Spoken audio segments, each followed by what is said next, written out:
you've made a very salient point. So do you say that the right age for marriage should be over 30? Is that what you're saying, if I understand you correctly? Honestly speaking, it all has to do with maturity. Okay. Hello, welcome to Damascus TV. This channel is going to help you to grow your spiritual life. And when you listen to this channel, your life will change forever. God bless you, but don't forget to subscribe to this channel for more new video updates. It all has to do with maturity. Okay. In the Jewish society, they see the number 30 as the number of maturity. And it is believed that the first 30 years of our lives are learning years.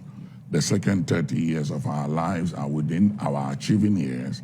And the third 30 years of our life are within what they call our legacy years. Okay. Now, David became king at the age of 30 and ruled for 40 years. Joseph, 30. Jesus began his ministry at the age of 30. And so it's not just about the 30, but it speaks of maturity. Okay. That maturity is very important. Because I've seen people who are above 30 who are very immature, and others too mature. So it's all about maturity. Right. And when you become mature, you do right. And so somebody that is mature will understand that to marry, I have to be responsible. Am I responsible? Do I have what it takes to marry? And I think people should be honest with themselves, because sometimes all these weddings we're trying to do is too expensive. We waste a lot of money. For instance, take engagement. In the Western culture, you meet a woman and you fall in love with her, even though you don't go through all the stages that we'll be dealing with on the 20th of March before you say, I do. And then, so in their culture, you give her a ring, it's a promise, and a commitment that I will marry you. Right. In our culture here, engagement is what we call our traditional marriage. And by law, traditional marriage is a marriage. So you don't have to do engagement in our setting here, and then after that go and do the blessing in the church or the ordinance or go to Registrar General. Where the lady will wear the white gown and all of that? You don't need all that, because the white gown, the fact of the matter, you wear it once and then after you throw it away. Even when a woman dies, you can't wear it, because by the time she dies, you can't wear it anymore. So what is the use of the wedding gown? Now, I'm not saying that if you can afford it and you have what it takes, you shouldn't do it. That's not what I'm saying. If you can afford it, do it.